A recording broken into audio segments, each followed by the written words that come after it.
meeting of the Zionsville Plan Commission on Tuesday, April 19, 2022. Let's start with a pledge of allegiance, please.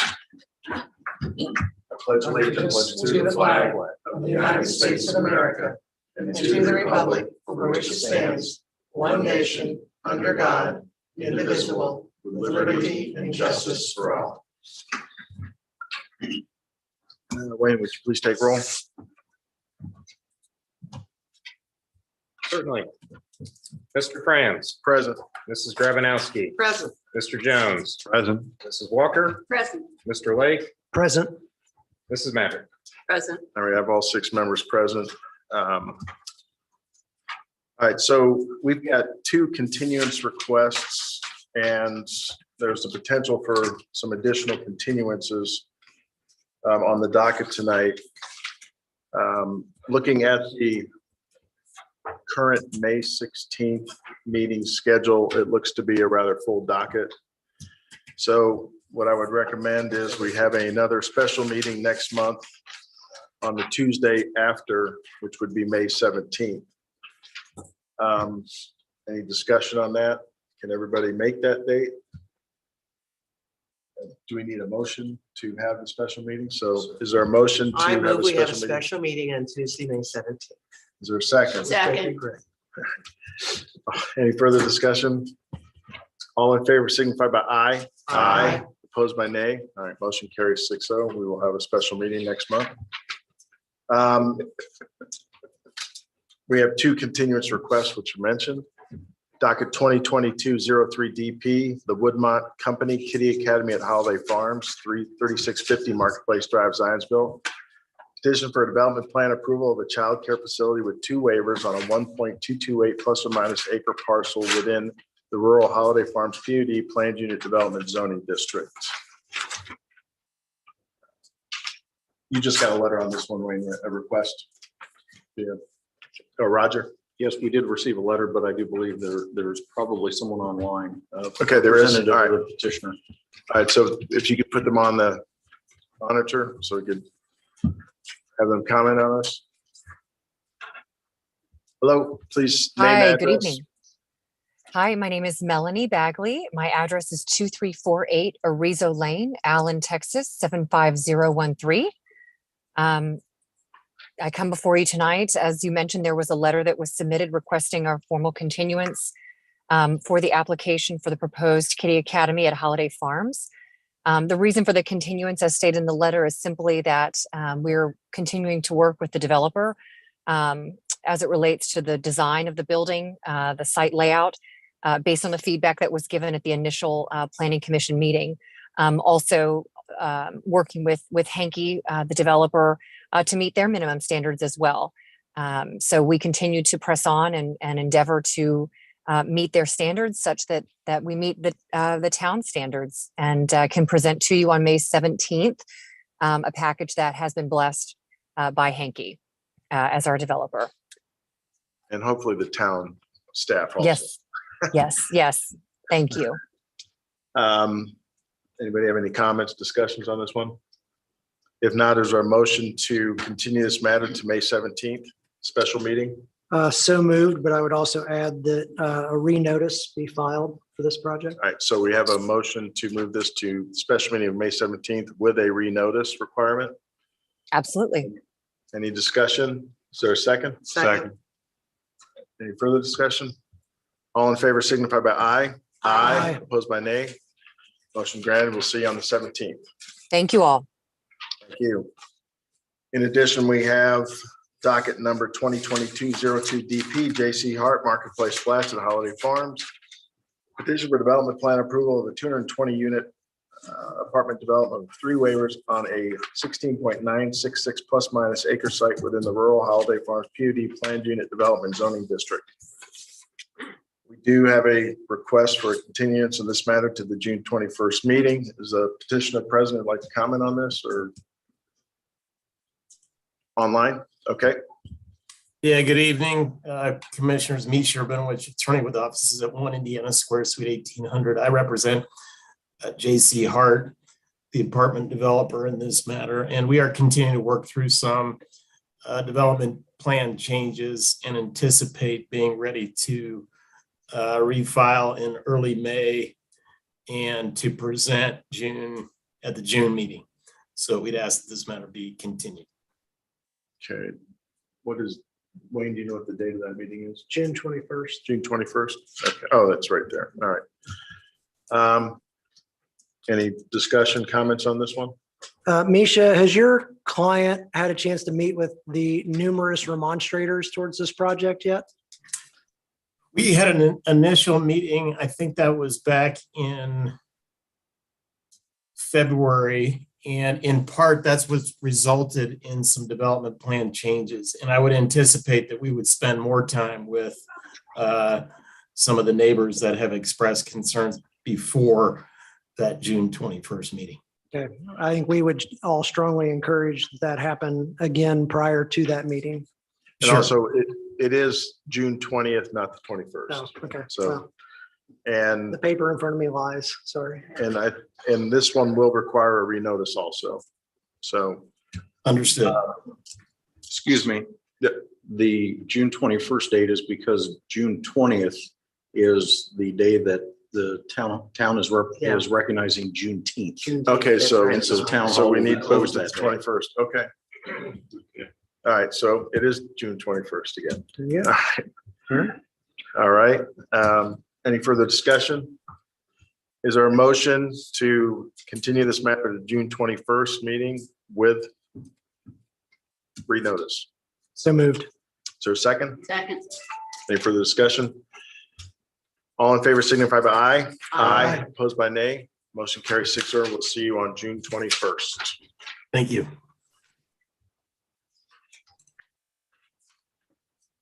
On the docket, we have continued business from the April meeting, 2022-07Z, Henke Development Promontory Planned Unit Development, 9825 Windy Hills Drive, Zionsville. Petition for a zoning map change of 321.48 plus minus acres from the rural AG General Agricultural Zoning District to the PUD Planned Unit Development Zoning District to permit a single-family residential development. Is the petitioner present?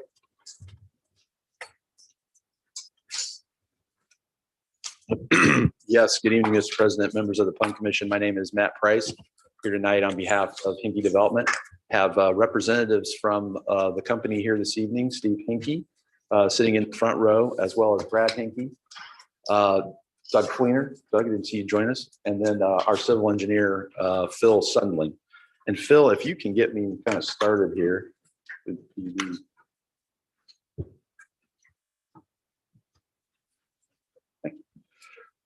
So we had the opportunity to have our initial hearing on this matter last month, received feedback from the Planning Commission, and have also had individual meetings and additional conversations with staff.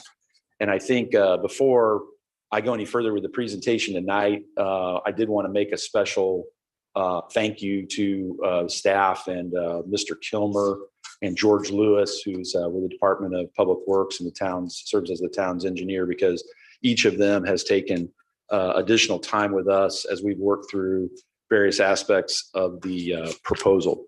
What I thought I'd do this evening is highlight the material changes that we've made and then be available to answer any questions that you have.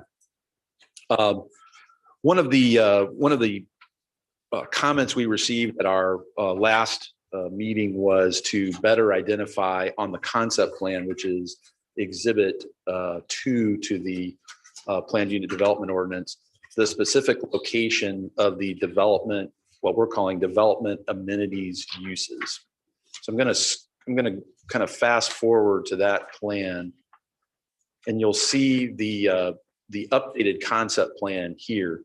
And so what we've done is delineate where each one of those development amenities uses is anticipated to be located. So we've labeled those both with regard to the existing farmstead and existing home locations, the common areas comprised of the existing lake, as well as the perimeter properties along the southeast and southwest, as well as the equestrian areas that adjoin the entryway off of US 421.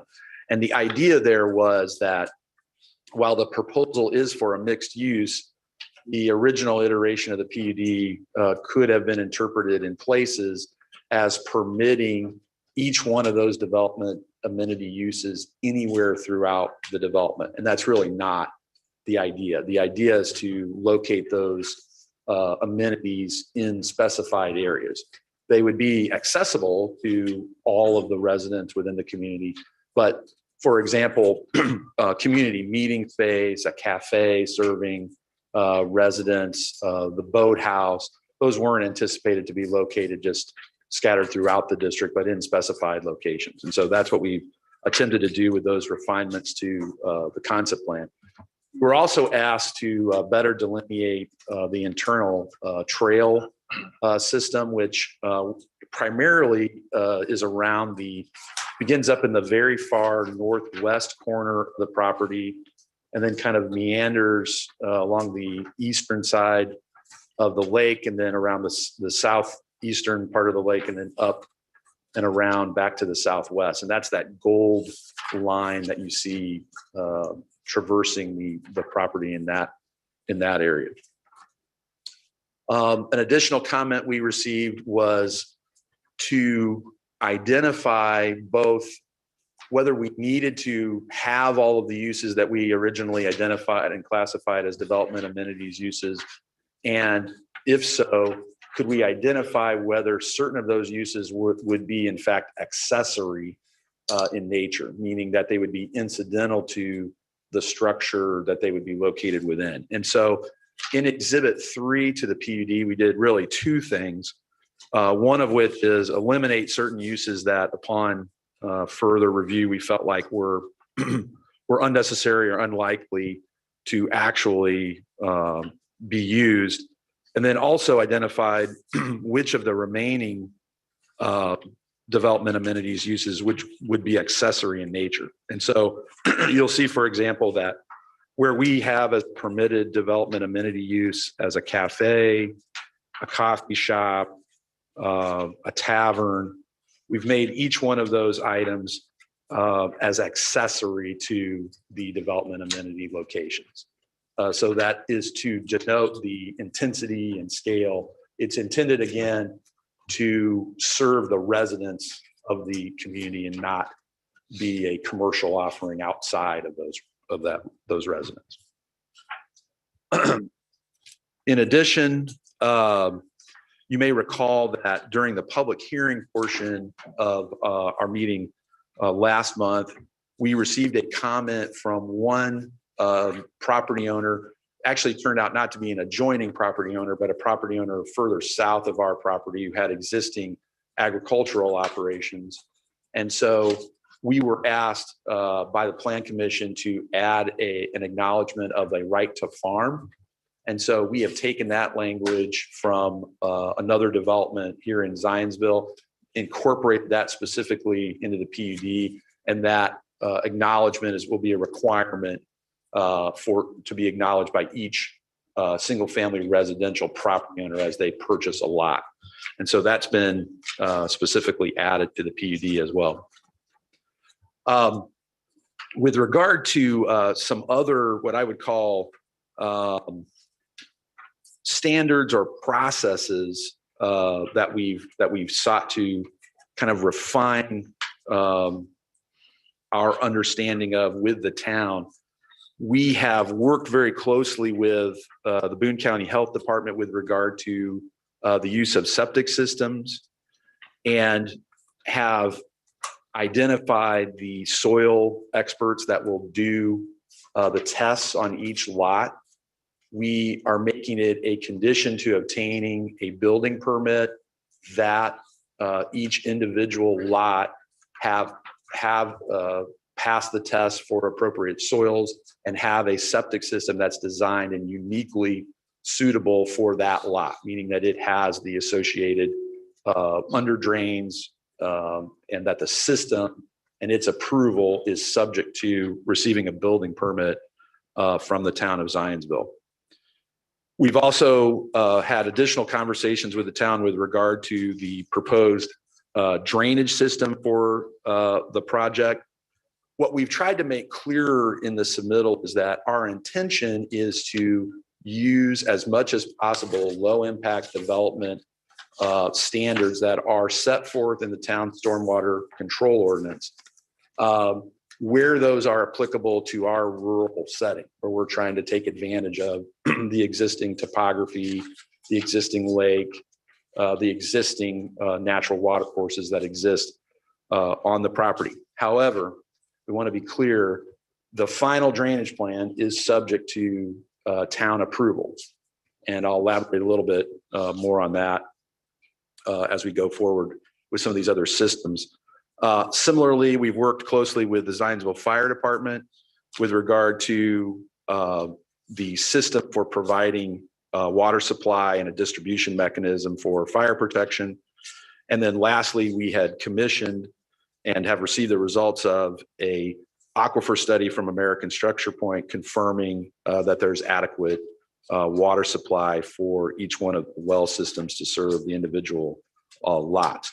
But in each of these cases, with regard to septic, drainage, well systems, and fire suppression, that each one of those elements would be subject to and part of our development plan approval process. And so what I want to make abundantly clear is that we are not seeking any truncated processes, differing processes, alternative processes to the development plan review process that the town offers and requires for all major subdivisions. So in each case, whether it was for a single family residential use, like the first phase of single family lots, or a development amenity use, we would anticipate each one of those uses would come through this planning commission and be required to receive development plan approval on the same standard that any other project would be required to receive development plan approval. The one caveat that we do make clear in the PUD, although I think it's somewhat assumed, but we nevertheless made it express, is that the individual custom homes are not meant to be subject to architectural review as part of the development plan process. That's something that would be done internally through the community's architectural review board. But beyond that, everything is fair game and subject to the development plan approval process. And that's been a dialogue that we've had with town staff and including the town engineer to make that clear that that's our intent. And that is what we believe the ordinance requires, and wanted to place that of record for you this evening. We also wanted to note that as was done at Holiday Farm, the project is currently being reviewed and considered as a location for Homerama, kind of a marquee exhibition of home building and the top neighborhoods in the greater Boone County and north suburban area. And it's very important for us, to the extent possible, to stay on schedule. And so we are requesting approval this evening. We know the staff has recommended a continuance, but we felt like that with the clarification on the approval processes, which is what we understood was maybe one of the items of where staff wanted further clarification, that would allow us to move forward this evening if it's your will to do so. We'd appreciate any additional feedback you would have to offer, and appreciate very much the special meeting this evening to consider this matter. All right, thank you. At this point, is there anybody in the public who'd like to comment on this matter? Anybody online? Nope. All right, Roger, you had a staff report? Sir, thank you. Appreciate Mr. Price's summary of the changes to the PUD ordinance that have occurred since our last meeting. There are a number of comments that I want and need to present tonight, and I'm speaking on behalf of When I refer to staff, I just want to be clear, not referring solely to the planning and zoning staff, but all of the town staff that has to go through and review this project. So that would include engineering, fire, all the different departments. So when I refer to staff, it's not a singular or solitary group. It's the entire town staff. And where there are distinctions, I will try to make that clear as I present that information. We feel that the proposed ordinance has made positive steps since the last meeting. There have been improvements to it. And we appreciate the petitioner's response to the comment letters that have been provided back to them. However, we're finding there have been some responses in the response letter to us that, while favorable and are moving in the direction that we would like to see, those have not been fully incorporated into the ordinance itself. And in this case, I'm speaking specifically regarding some of the engineering comments. I had an opportunity this afternoon to speak with George Lewis about this topic, this project, and some specific topics. And he felt that, again, many of the comments in the response letter from the petitioner were moving in the correct direction, but they had not been fully incorporated into the ordinance. And so therefore, we are curious, and we were even receiving revisions to language yet this afternoon, which is fine. We appreciated that, but we are curious, and this might be a question that I'm posing to council, if there are things that we are now seeing that we would like to be incorporated into the ordinance, and you would take action upon this matter tonight, how are those things incorporated into the ordinance as we forward it to the town council for their consideration? So if you'd like to respond now, or if I can go on. And I don't know which items specifically you're referring to, but you could, if it was the commission's will, they could certainly make any approval or recommendation of approval subject to the ordinance reflecting those changes. If they're delineated.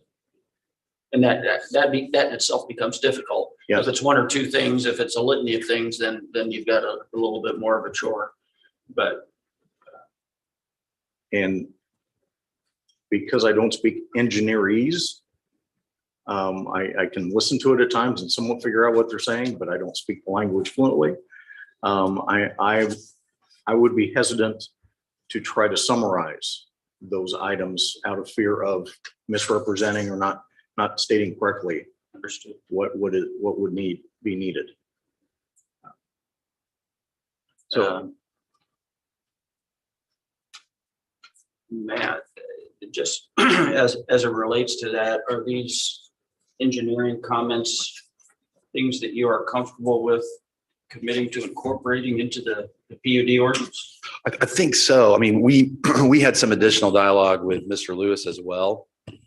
And we felt like we were saying the same thing. And perhaps that's why there's a perception that the comment letter response is saying one thing and the ordinance is saying something maybe a little bit different. We felt like we were saying the same thing, but perhaps not with the exact verbiage that George would like to see. But substantively, we felt like we were in total accord. I can give you an example is George wanted us to provide, I apologize, George Lewis wanted us to provide that essentially to the extent that we were following the low impact development techniques, but those techniques required some variance from the stormwater control ordinance, that we would say that expressly in the PUD. And we felt like we had covered that by saying it was subject to town approval. But if we need to say that expressly the way George Lewis would like us to articulate it, then we're absolutely fine with that. And that's what we kind of felt like the nature of the comments were, as opposed to disagreement.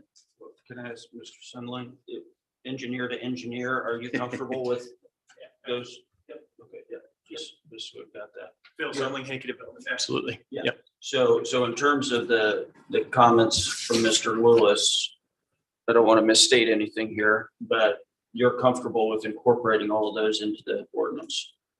We are. Does that answer the question, Mr. Kilmer? It does. It was more of a procedural question, But that I yes, wanted to make yes, as sure. long, I wanted to make sure they were comfortable with all of those comments. If they are, then the plan commission, if they're willing to recommend approval, they could certainly do it conditioned upon the incorporation of all of those engineering comments into the ordinance. And if they could not come to agreement, would this just come back to us Yes, next sir. month It would, or whatever? yes. Sorry. Go ahead. Thank you. So somewhat as a final comment as to why, I just would like to elaborate a little bit as to why staff has been, we've tried to be very diligent in the review of this project for this reason. Any petition that comes before us, whether it's development plan or any petition before the BZA, whatever it is, we do take seriously. We are called to do that. A rezoning, though, kind of takes it to another level, because now we're definitely impacting surrounding properties and the long-term use of the subject property itself. But even on a standard rezoning, we at least have the town zoning ordinance to fall back upon and know what the standards are. When the rezoning is a request for a planned unit development, we're essentially replacing the town zoning ordinance with new standards that are subject to interpretation at times. And so that really causes us to put the spotlight on it and try to make sure as much as possible can be solidified in the language. And that puts the town and the developer in a unique position, whereas to the point where the town would like every possible question answered. The developer can't do that at this stage. So there's a conflict, and the goal is to find whatever the happy medium is, or maybe acceptable medium. And that is that's why we've really cast a fine microscope on this project. Speaking now individually for the planning and zoning group, we feel pretty good about the language of the PUD ordinance. But again, we are only one department. And as we've already discussed, there are other departments that still have some questions. Again, they would like things nailed down. But we also realize that's a conflict between the petitioner's request and replacing the existing zoning ordinance with the PUD ordinance. So If I could follow up on that, outside of Mr. Lewis's comments, were there other department comments, fire department or others that we need to address here? no, sir. Okay. No, sir. With that, I'll close my comments. And I feel obligated to still state that staff recommends a continuance just so we could iron some things out. But obviously it's up to the planning commissions to have to move forward. I'll be glad to answer any questions. All right, thank you. At this point, I'll open up to any members of the planning commission, questions, comments. Mr. Price, can you help me with your diagram there? I'm trying to understand exactly where the limits of the development amenities are. Are those the dashed lines that are on either side of the existing estate home? Is that supposed to denote the boundary? It's not very clear. I think graphically we could have used something a little more clear. I mean, we have a note that says development amenities, but that's fine. Basically, that's the development area, so that has a defined boundary. Okay.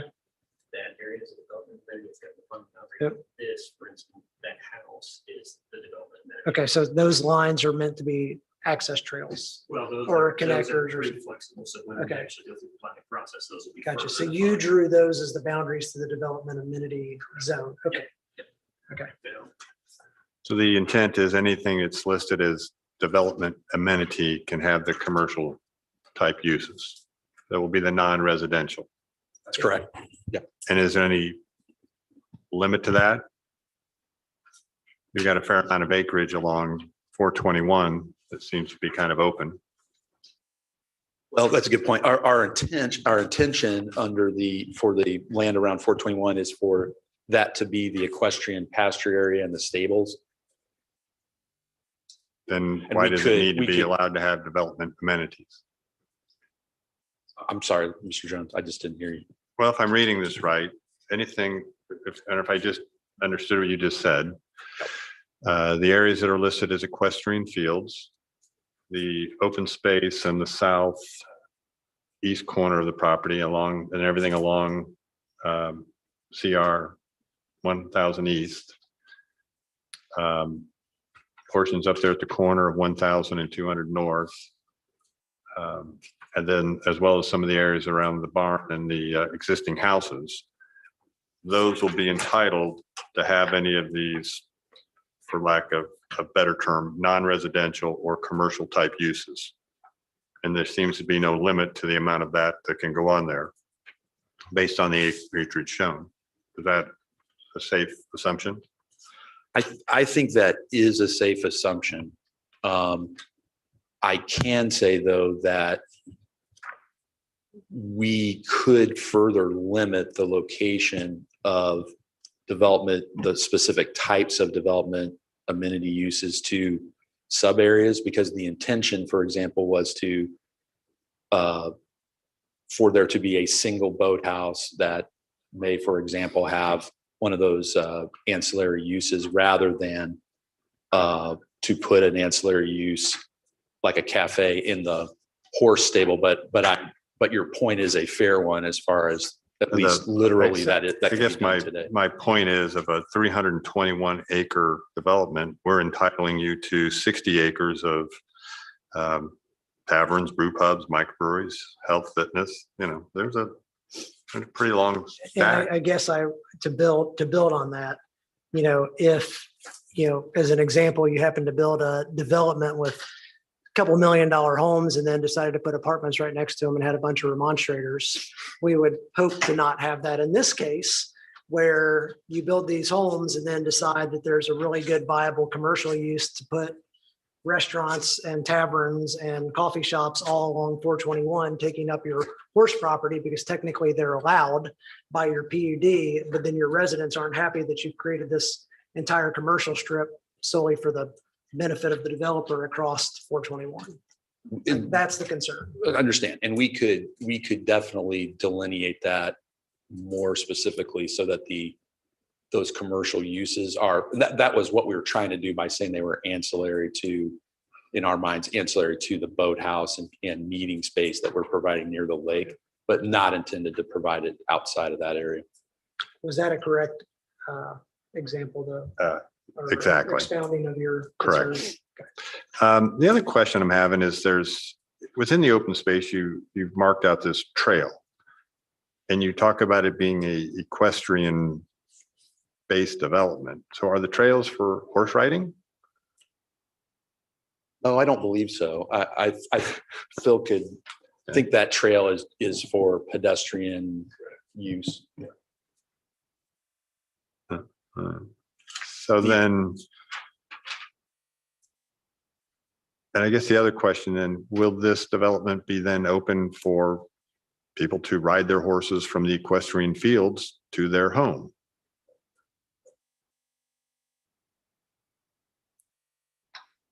The answer to that is no.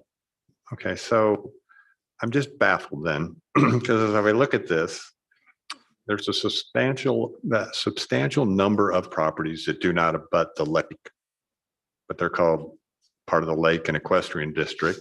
And then there's all the properties that really have no connection to the equestrian district, other than there's an area that potentially could, if the commercial development that we've might entitle it to be, doesn't force it out. once again, Matt, in plain and simple terms, I am not particularly comfortable with the wide open nature of the ask. And second to that, I am not comfortable that we are putting our staff in this situation, whereas if we grant you some type of approval, the burden falls entirely upon the staff. And that's not the plan. I think I've said this kind of stuff over and over about different developments and ideas that come through. I am not in favor of putting the responsibility on the staff, on the building inspectors, on somebody else. The goal of the developer is to commit in a clear fashion to us what they intend to do and do it in a timely fashion so the staff can review it and make sure it meets the standards so that when it comes before us, as well as when it goes out in the public, everybody's talking about the same thing. In the situation here that you are asking for and asking for some sort of approval tonight puts the entire burden there. And I do not think that is correct. And I do not agree with that. I appreciate your comment. I would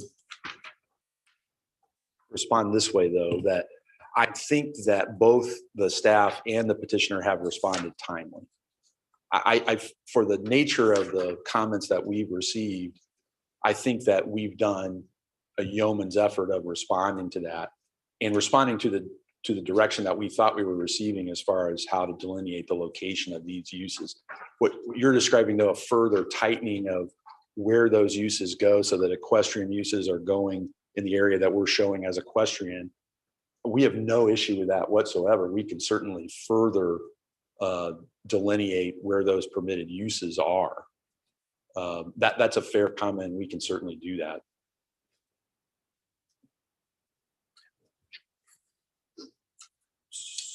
Steve Hinkie, Hinkie Development, 3524 Club Estates Drive, Carmel. The only uses we want along 421 is for the equestrian. We want that as a buffer. We want that as a really neat entry area.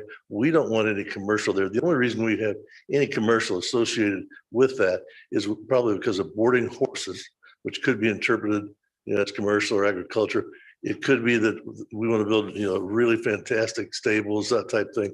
There could be a wedding there or some event like that. We don't want to see any other businesses up and down 421. The same thing with the amenity center. There's currently a house there that we intend to turn into an amenity center. The lower level would be probably a small fitness area. And again, the upper level overlooks the lake, probably a little mini marina where somebody can come in with small electric pontoon boats. We don't want motorized vehicles on there. The question was asked last time whether there would be barns in the yards or any of the lots. The answer is no. What happens with that is one type of barn, one puts another, and all of a sudden it's out of control. There isn't enough grass to have the amount of horses that some might want. So there would not be any there. The only commercial at all, as I said, would be if anything is associated with the equestrian, and the only commercial in the amenity center is for the residents. That is not public for the outside. That's probably on a 2 or 3 acre parcel. The house, the large house there, our intention is to sell that house. That is a possibility that there could also be some type of events at that house. But other than the house, the 2 houses, and the barns for the equestrian, there would be, we have no problem committing no other commercial. If I could ask a question, and I think it's just a nomenclature term more than anything. So you'd be willing to commit that there will be no retail commercial outside of the existing, the old commercial farmstead there, whatever that's converted into. You're not going to add any additional retail commercial space anywhere. No retail commercial space anywhere. You'd be willing We're doing, $3-4 million homes here. Sure. No, And we're coming in, we're coming in with the entryways. We're creating that real entry. There's 35, 40 acres on 421 is obviously expensive, valuable ground, but we see that as really an amenity to the whole development coming in. Yeah, the And, problem is that the term development amenities is so broad. It includes, anything from trails to disc golf to a bar. So, I mean, if we can narrow that down, that there will be no freestanding retail commercial outside of the existing home that you spoke about, that I think that. Totally agree with that.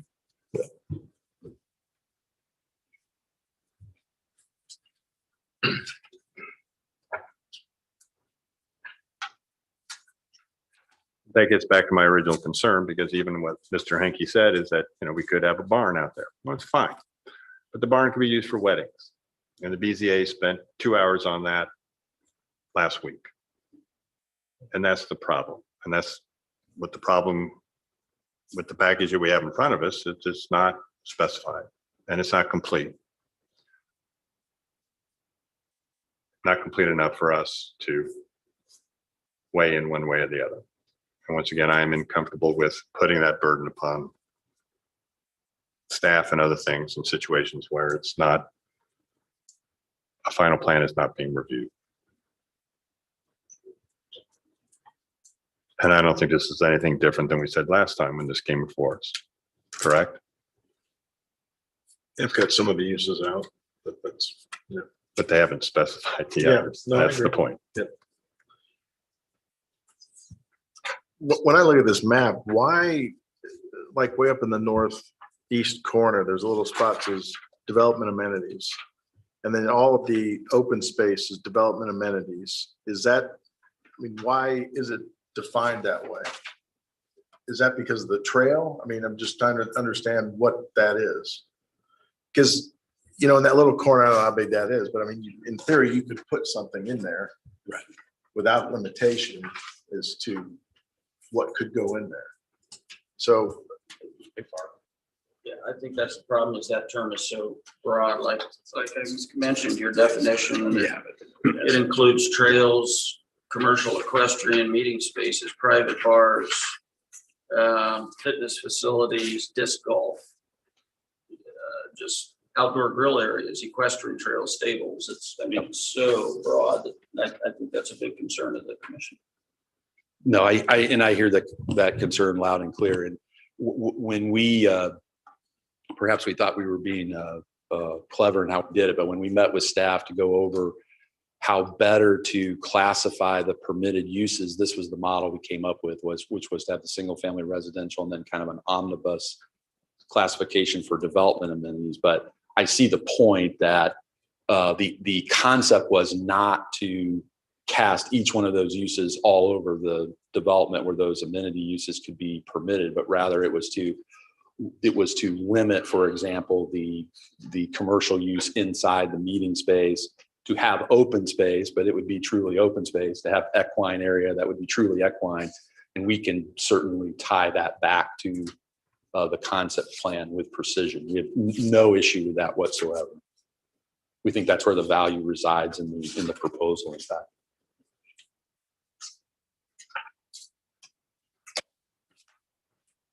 Any other questions, comments?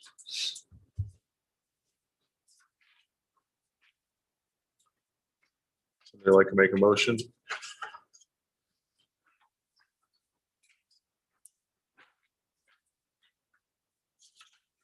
I guess the motion I'd make is that we continue.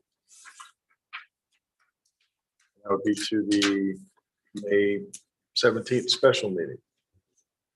Can you work with staff and get this stuff resolved and then clean up and come back with some sort of plan that makes sense, that we can get some sort of understanding of what the limits are to the different requests? We certainly can. Yes. Okay, so I make a motion that we continue docket 2022-0Z07-Z to the May 17th meeting of the Plan Commission. Is there a second? Second. Further discussion? All in favor signify by aye. Aye. Opposed by nay? See you May 17th. Thank you. Mr. President, thank you. Next on the docket is 2021-71 DP Silverthorne Homes, Union Woodlands, 11-281 and 11-589 East 200 South Zionsville. Petition for development plan approval for the development of 160.92 plus minus acre site to accommodate 179 single-family residences with ponds, associated infrastructure, and a park in the rural R3 rural single-family and two-family residential and agricultural AG zoning districts. Petitioner present.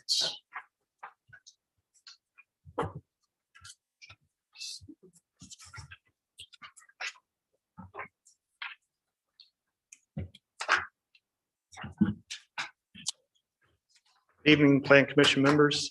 My name is Sean Downey, Senior Director of Engineering with Silverthorne Homes, office located at 9225 Harrison Park Court, Indianapolis, Indiana, 46216. Also with me this evening is John Dabrowski, Project Engineer with American Structure Point. As President Franz introduced this project, this is the same project that was before you last month that received a split vote. From that meeting with the input from Plan Commission members and some of the issues you had, along with continuing to work with staff, we have made some revisions to our plans that hopefully alleviate your concerns. One of those critical pieces was the detention ponds. We have revised all of our ponds, so they are now all dry. We don't have any wet ponds proposed in the whole development. Another issue last month had to do with the location of stop signs as it pertained to the waiver that was granted in regards to the driveway separation at intersections. Our plans now reflect stop signs at all those locations, those T intersections, as you all requested. There was also a gentleman from Brookhaven had some concerns on buffering in that area of Brookhaven. We have provided additional landscaping along that property above and beyond the town's landscaping requirements. We've added a lot more evergreen trees in that area, hopefully providing an even greater buffer than what we were required. And then lastly, one of the comments or concerns had to do with the sanitary sewer. In your packet is a letter from Wes Merkel, engineer manager with Trico, basically communicating their service territory and how it goes all the way to US 421 and how their plans would serve not only our project, but the greater service territory west of us. They continue to work with those residents along 1200, working with them to hopefully find a route and a resolution that they are comfortable with. With that, those are basically the major changes we've made. I know staff has issued their recommendation of approval in the report. And with that, we'd open it up to any questions or comments. All right, thank you. At this point in time, is there anybody from the public who'd like to comment on this matter? Please step forward, state your name and address.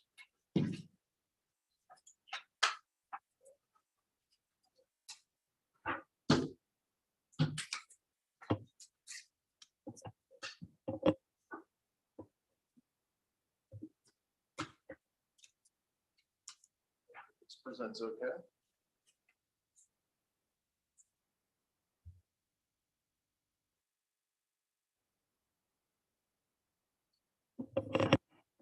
Right.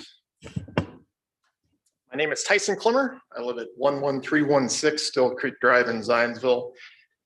Thank you for the time this evening to speak in opposition to the proposed development. Throughout numerous meetings and comments on the proposed development, you have heard strong opposition from the Indianapolis Executive Airport, who's here this evening, residents of Zionsville, and members of our town council. The reasons for opposition include significant concerns about impact to resident safety, impact to the airport, impact to our schools, impact to traffic, and impact to property values. While these are very real and valid, I can appreciate the limitations of the Plan Commission to control all of these factors and concerns.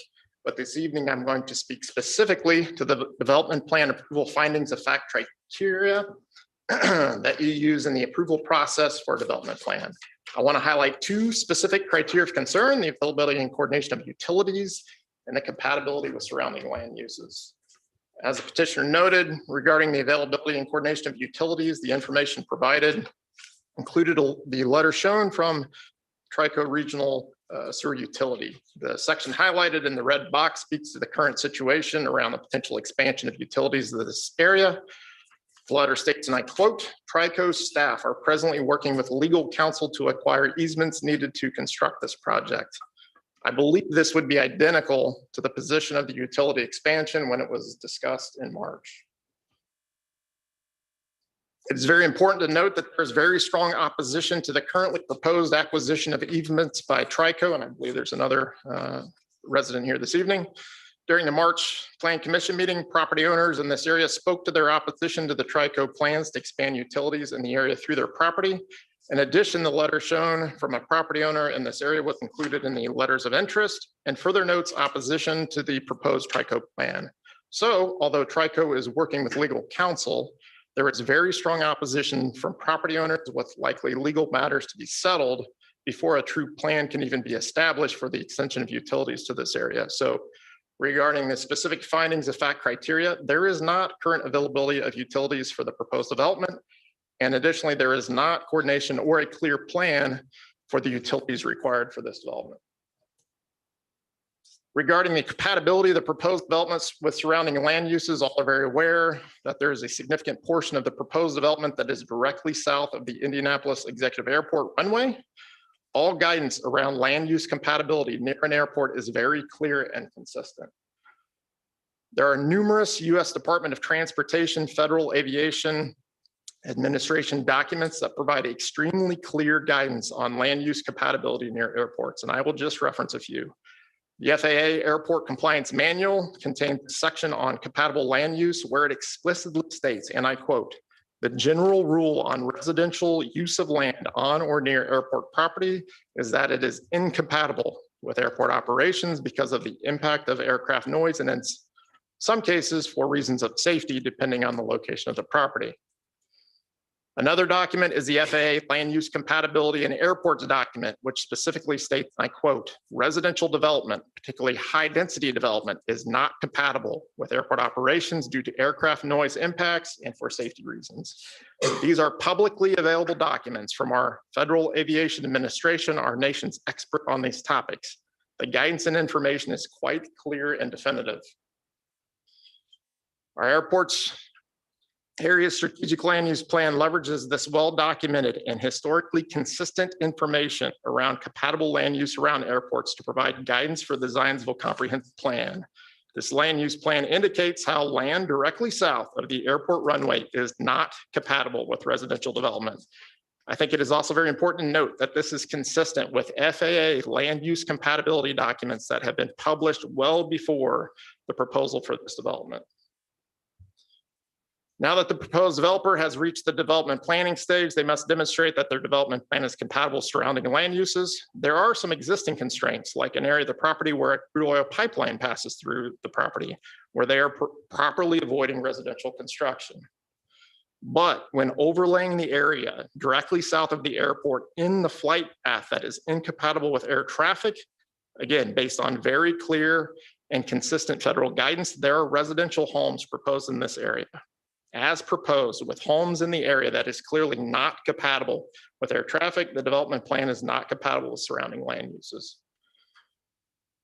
Some have asked, what about development further south of the runway? There are some very important facts to note. First, although there are other residential developments further south, no residential development has been approved by this or any other governing body that is as close to the runway as this proposed development. So there is not some precedent where there is another development that has been approved that is closer to the runway.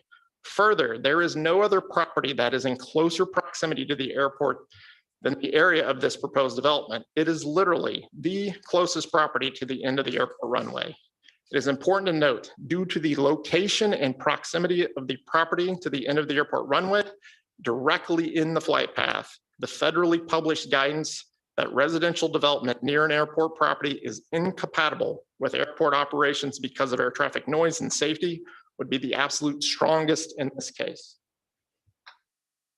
The concern about aircraft noise and safety is not a theoretical concern. I did want to provide a video just to share and help show how low planes are in this area. This video I'm about to share was taken over a neighbor's home in Brookhaven neighborhood and shows a typical landing at the airport.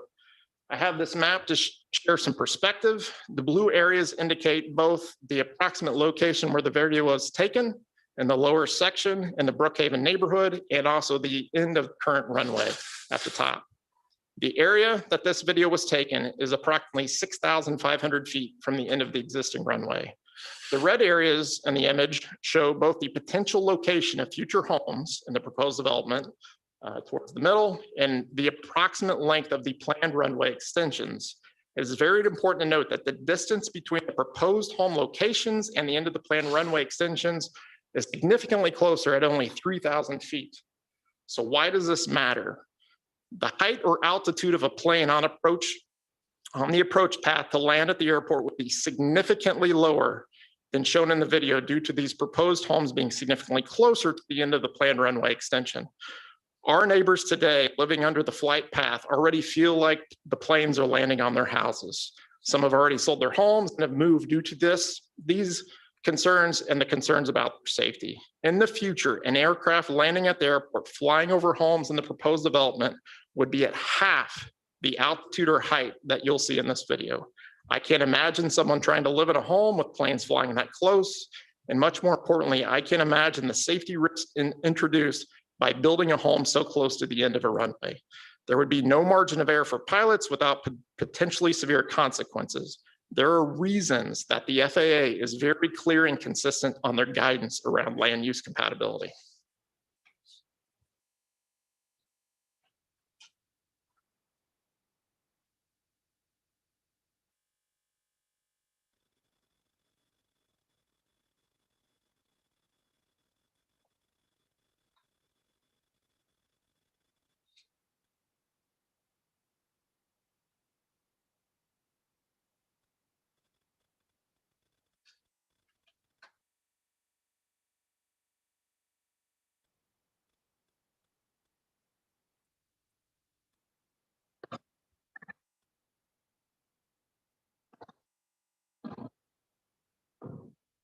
Thank you. All right, thank you.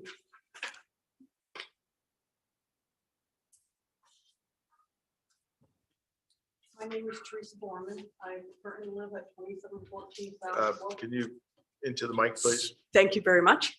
My name is Teresa Borman. I live at 2714 South, 1200 East in Zionsville. Lived there for over 30 years. I'm here tonight speaking on behalf of myself and 3 neighbors that are directly impacted by the proposed development, and we are all opposed to this development.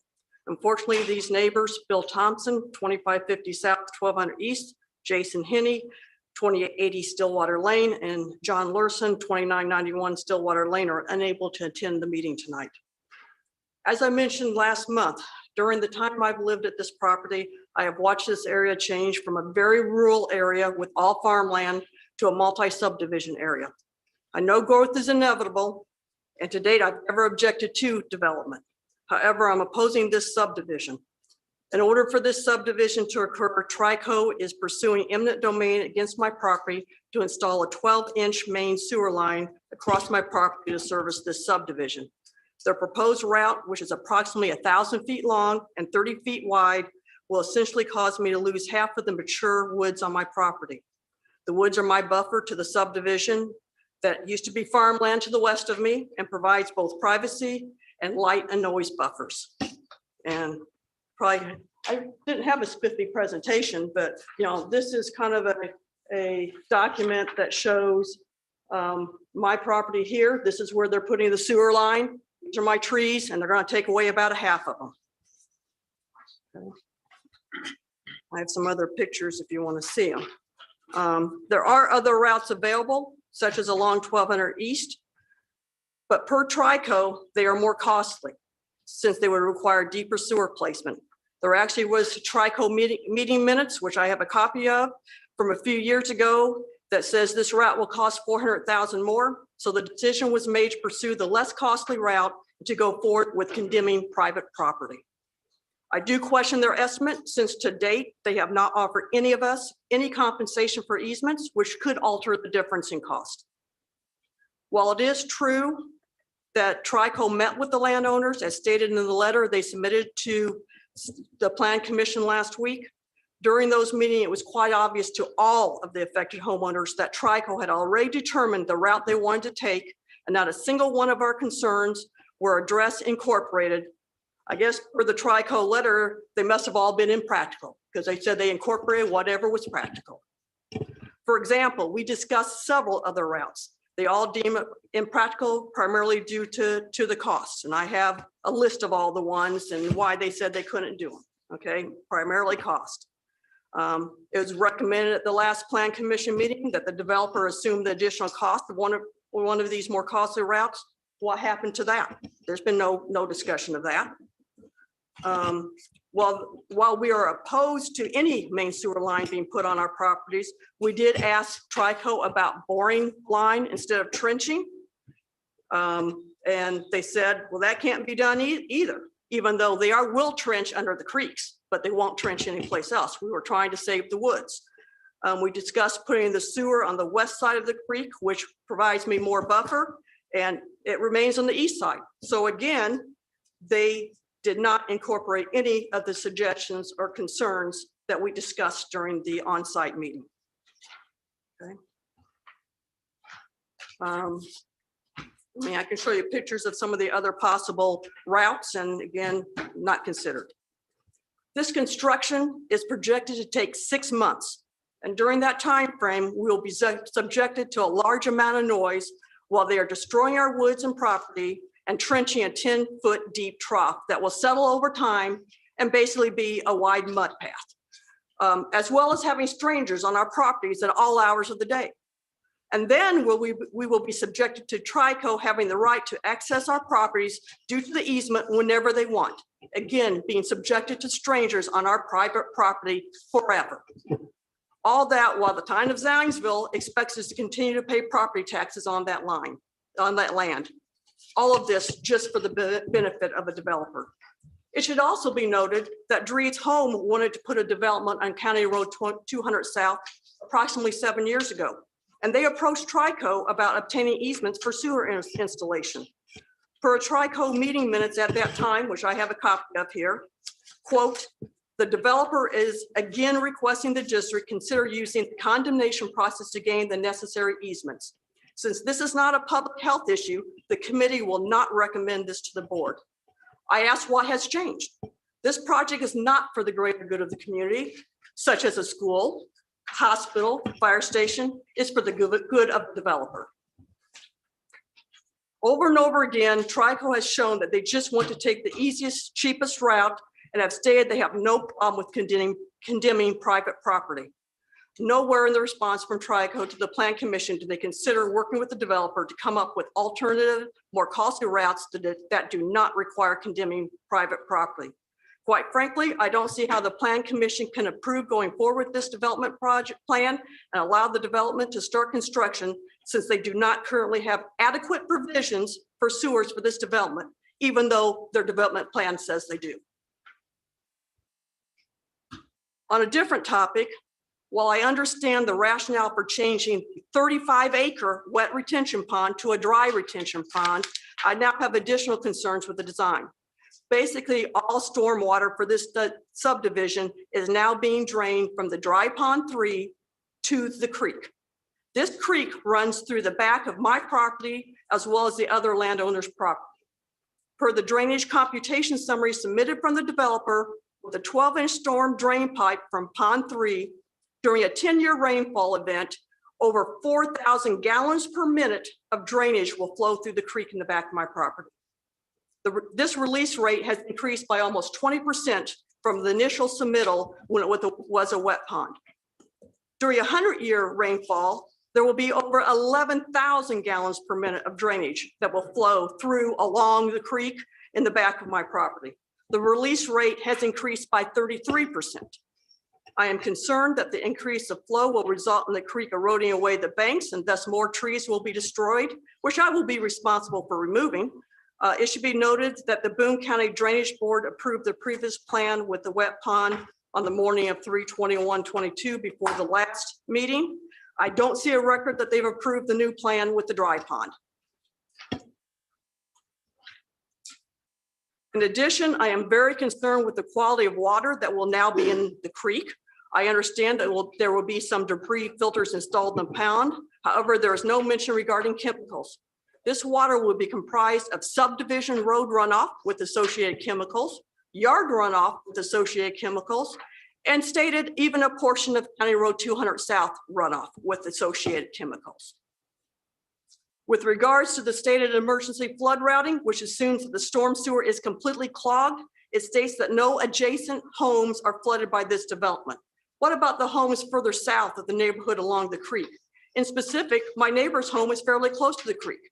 If the creek overflows because of the quantity of water being released from this development, will his home be flooded?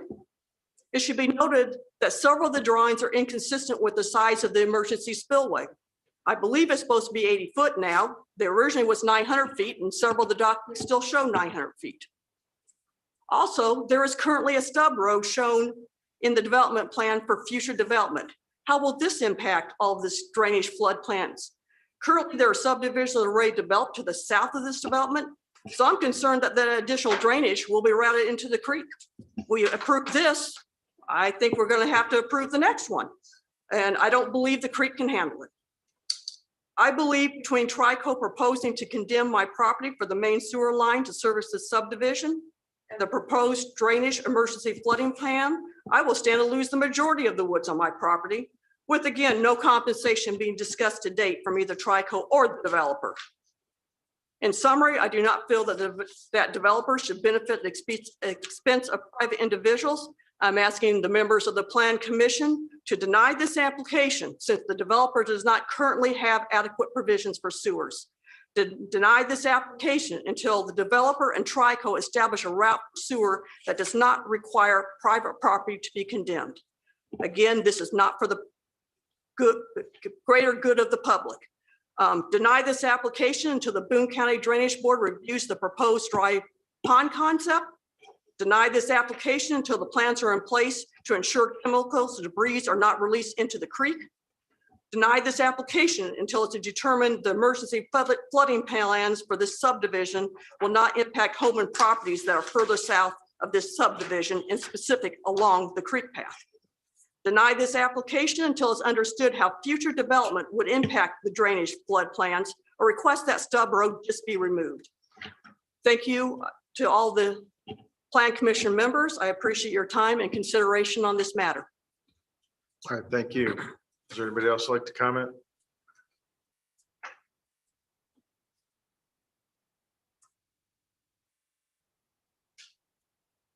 Good evening. I'm Bill Fry, President of the Hamilton County Airport Authority, representing Indianapolis Executive Airport, which is at 11329 State Road 32. I want to commend this gentleman. I didn't get your name, sir, but you couldn't have said it better than I can. I mean, he had all the facts, and really the issue here is noise and safety. I was glad to see that the developers had replaced the wet pond with a dry pond, which has certainly reduced some of the risk as far as bird strikes are concerned. But there's still an issue that, these houses, as the gentleman pointed out, are going to be much closer to the airport. There's going to be complaints, there's going to be noise, there's going to be very unhappy people that live there. And for those reasons, I still, as I said many times here before, these homes are incompatible with an airport. And, we've seen people in Brookhaven and Fieldstone who have lived there a while and have seen the airport grow and are getting more concerned about the noise. You move another set of houses close to the airport, they're going to be, as he said, the approach path is going to be a few hundred feet lower than it is now. So that's all I got to say. Thank you. All right, thank you. Is there anybody else? Somebody online? Would you like to comment back to any of these points that were made?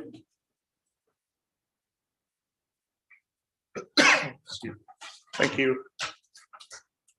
In regards to the first gentleman's presentation on the airport, I'm not an aeronautical engineer. I can't speak to, some of the diagrams that he presented.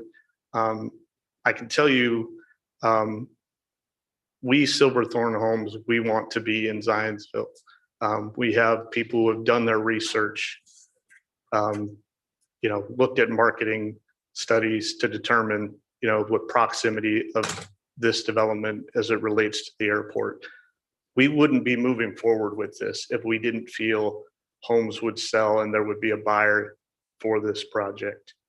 In our covenants, we've added a number of criteria that outlines everything that will be part of that home and the understanding to those future homeowners as to what's sound, noise, frequency of flights, those types of things. I certainly, seeing that video, I recognize, that we are close to the airport, but we as a developer would not be moving forward if we didn't think we could sell these homes. In regards to Mrs. Borman, Trico has really been leading us as far as the ability to get sewer to this project. As I alluded, this isn't sewer just for Silverthorne Homes. It's for their future growth to the west, to US 421 and that service territory. I do sympathize with, what she's been experiencing as far as the communication. We're willing to have a conversation with Trico to help alleviate some of their concerns. At the end of the day, they're the utility provider for this area, and we're basically relying on them to make the best judgment on how they plan to provide sewer for this area. Regarding Mrs. Borman's comments on drainage, we've gone through an extensive review with both George Lewis, the town engineer, as well as the outside consultant. And we've met all the criteria as far as release rates for the ponds. I can't speak to the specific numbers without going back through that drainage report, but we aren't discharging greater rates than what's currently coming to that tributary. I do know there's 160 some acres in the airport that comes under County Road 200, and we'll be basically improving that culvert and allowing that to continue on downstream. So there is a vast majority of drainage that isn't even specific to ours that already contributes to that creek and tributary. But I can tell you everything on our site that we're developing, we're restricting it and we're adhering to the town's ordinances for drainage in that regard. As far as some of the comments, as far as the quality of that water, dry detention actually is a better means of treating the stormwater than even a wet pond. That water is going to flow across the ground and percolate into it. So we're actually providing a greater level of water quality now with these dry detention ponds.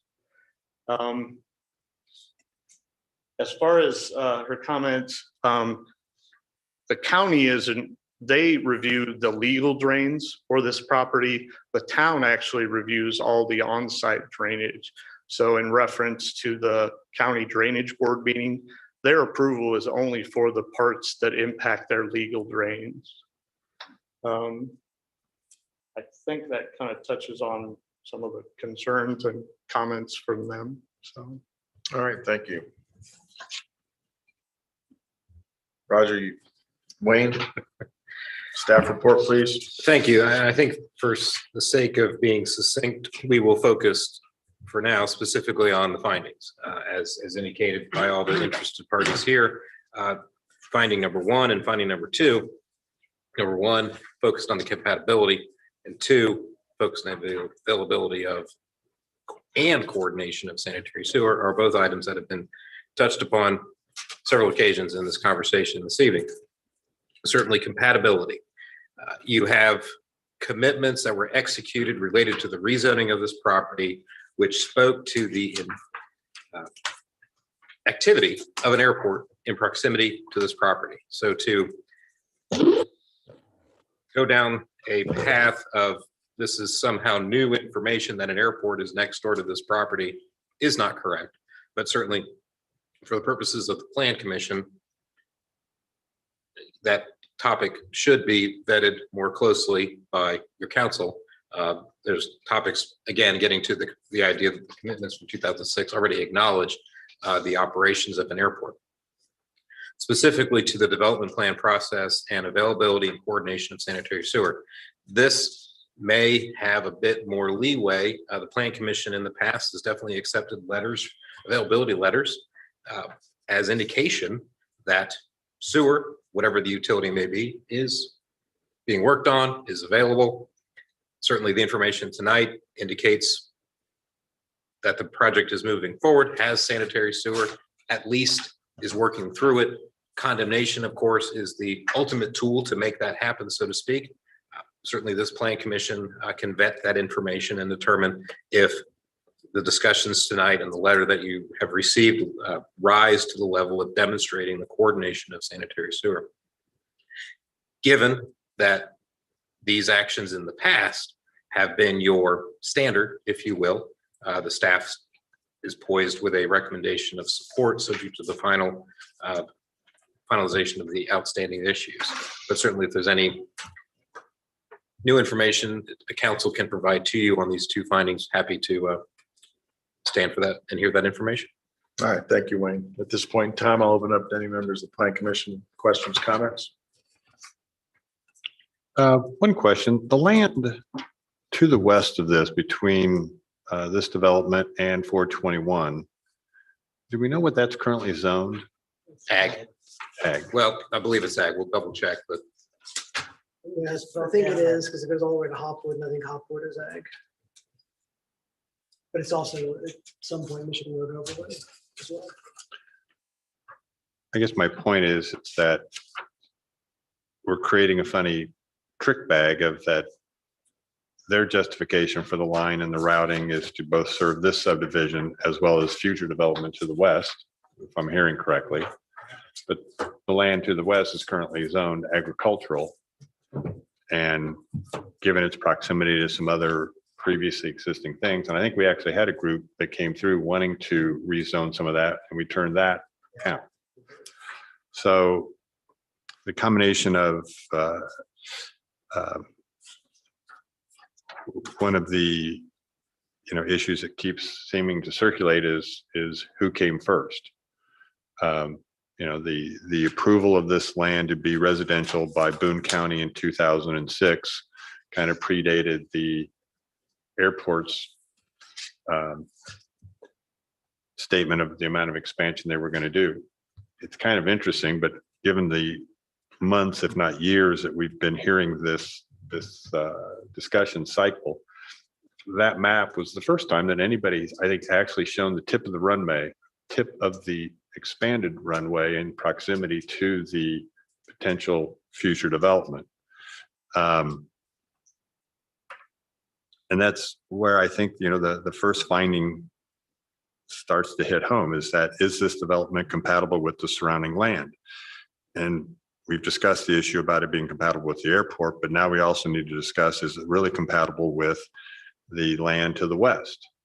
Because we're working ourselves into the trick bag of that previously we have turned down residential rezoning for that land of the west, but now by enabling a sewer extension to reach it, it puts further pressure for us then to change our previous, in other words, I guess the only way I can think of it is we're working against ourselves. And the second issue I want to just clarify a little bit is, once again, not an engineer. I stayed in the Holiday Inn last night, but typically when I'm used to working around retention ponds, their function is to have a outflow that's set up a little bit higher than the normal elevation of the water. So over time, that water settles, sinks, dissipates. And so part of the purpose of a retention pond is to slow down that initial flow. So that when we have a heavy rain, it builds up in there. You know, the pipe is usually sized to limit the release. And so there's a fluctuation. I guess my concern is with the detention pond, maybe they've not changed the outflow, but what they have done is done away with that ability to decrease the initial flow coming off the property. And so that's kind of concerning because to what the adjoining property owner spoke is that, you know, once again, while it may numerically work out, is it in practicality working out? Is the dry detention pond really serving what it was supposed to do, which is one of the features is to prevent that initial heavy shot from all areas hitting the creeks at the same time, hence hitting, I don't know if this one flows to Lions Park, but you know, for a long time, Lions Park sort of served as that little stopgap before it moved its way south. Maybe I think that's been changed here recently, but anyways, back to the original point is I think we're coming short of, you know, finding the fact number one there. Is it compatible with the surrounding land? And I don't think it is.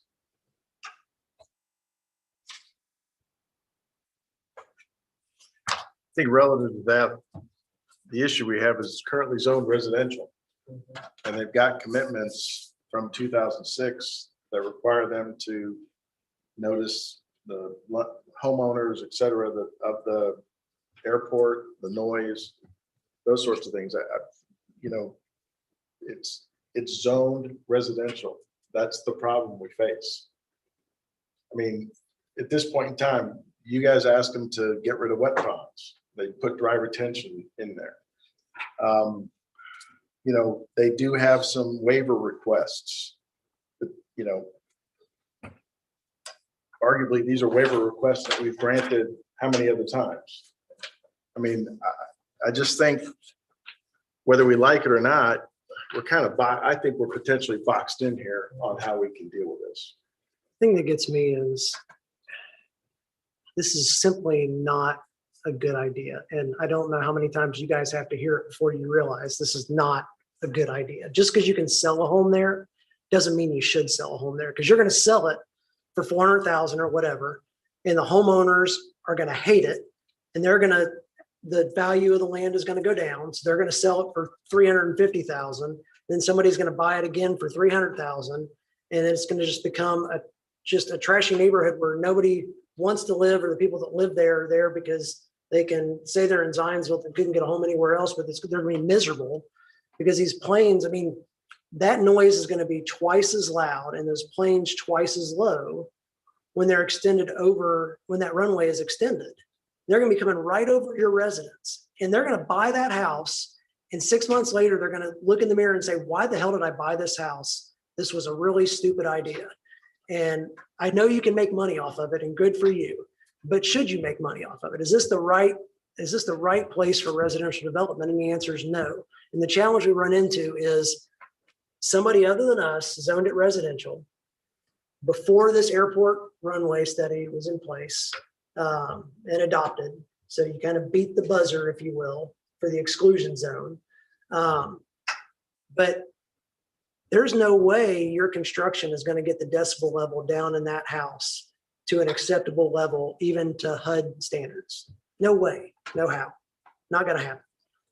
So you're going to have 90 to 100 decibels of a plane flying over that house 40, 50, 60 times a day. I mean, is that really the environment that we want to create for residents, period, that you guys want to create? I mean, do you want people 5 years from now going around saying, man, Silverthorne, what the hell were they thinking doing this neighborhood right underneath the runway?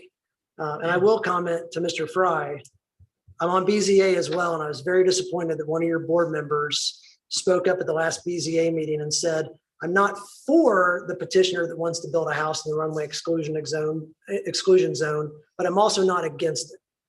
So the airport and everybody associated with the airport needs to figure out what camp they're in relative to this, because it hurts us when we're trying to back the airport relative to building houses in there. And then we have the president of the board saying, oh, well, we really don't care if this person builds a house there. That puts us in a tough spot. So you might talk with your folks relative to that. But yeah, I don't know how anybody can think this is just because you can, doesn't make it a good idea.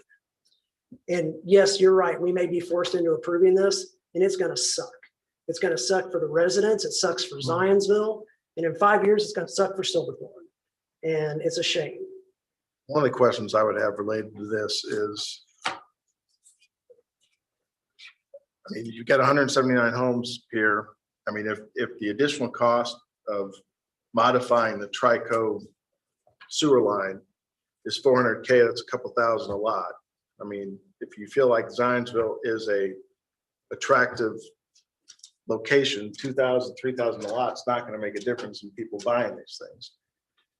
Is there any way you would commit to working with Trico to pay for the sewer line to not disrupt people's backyard or people's property? I would say, President Franz, we definitely would work with them and see about that alternative.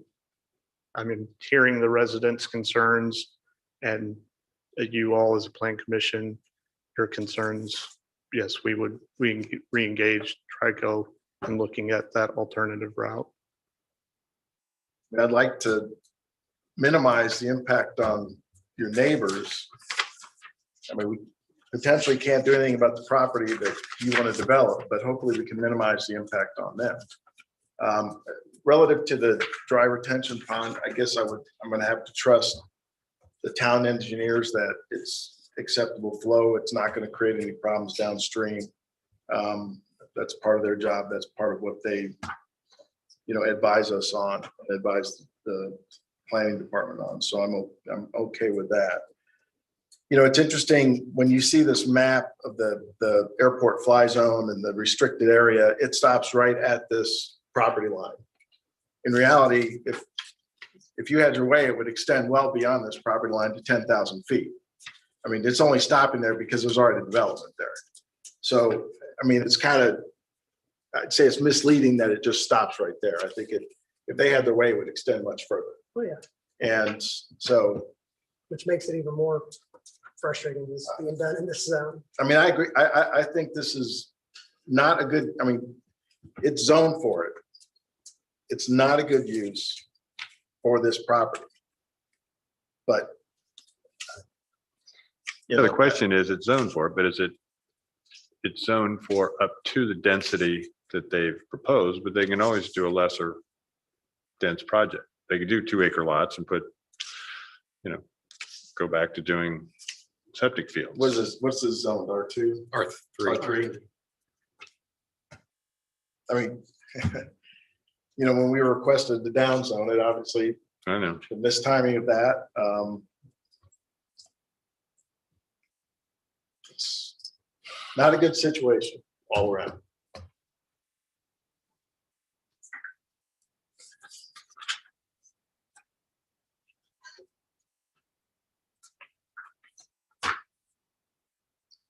Relative to working with Trico to get this thing done in an alternate route so we don't condemn people's property. Never worked with a utility sewer. Wayne, what is the chances if you went to them and said, we're willing to pay for the delta of this cost, that they would work with them to move it along a current right-of-way, public, some sort of easement that's already granted? I mean, we can't even guarantee that would happen. Well, you can. A lot of this is county roads, or at least the county maintains under the agreement. And most of it, I believe, is assumed right of way, at least along 1200. And that means that Trico would have to obtain an easement for it.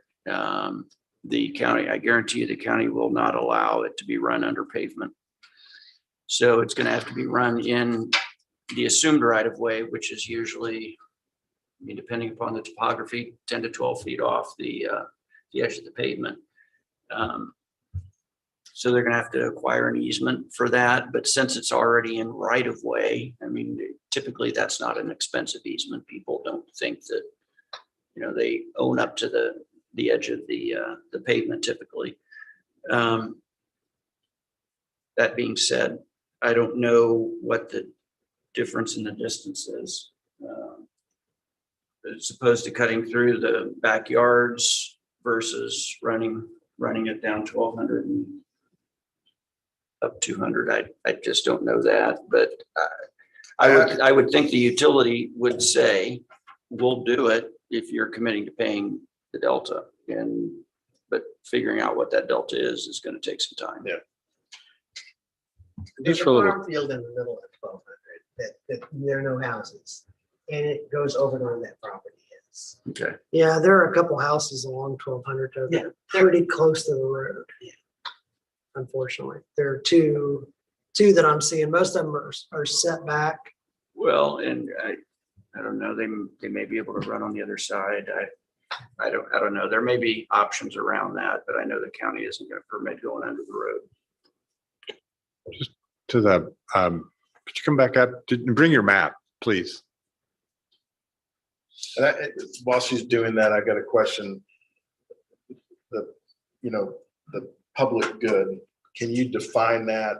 I mean, the utilities generally have a pretty broad leeway in that definition. Is that a fair statement? They do, and the extension of water and sewer, even if it's to one particular area, is generally determined to be a public benefit. Okay. And like Trico's and some others admissions, it's not just for this neighborhood, but other future developments in neighborhoods. Well, and to their, also to their admission, though, it's not for the public good. Okay, all right. Well, For their own meeting minutes. That's what. Oh, for Trico's? Yeah, for Trico's. No, own meeting yeah, minutes. understood. But generally speaking, you know, there's been a big push with IDEM for years and years to get rid of septics, and this is all part of that. The more they can serve residences, whoever, with sewer lines as opposed to having them on septics, the better. And so that's always considered to be of public utility, public benefit.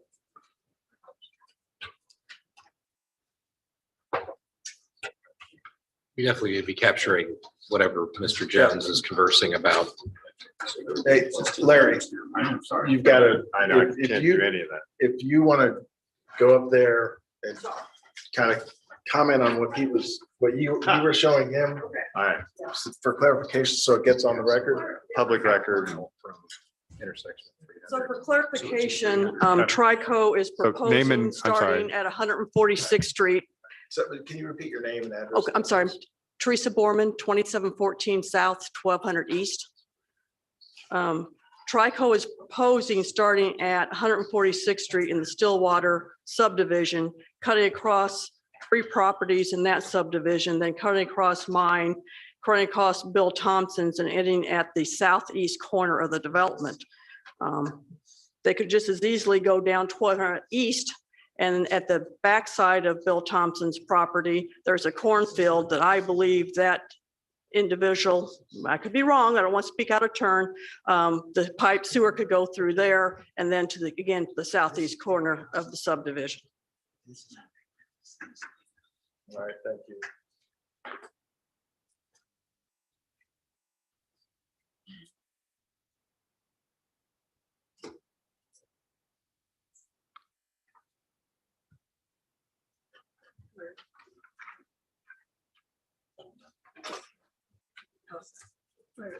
Pass that down there, we'll just so I can see it.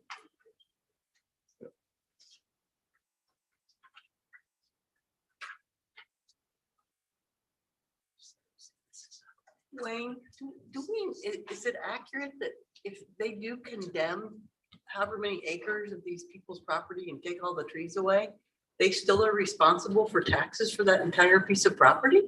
That's correct. If they're only taking it for an easement, which is what they would be doing. But they don't have to compensate them? Well, they Oh, yeah, they have compensate to them. Oh, yeah, they certainly have to compensate them. But as long as the person owns the underlying property, they still own the property.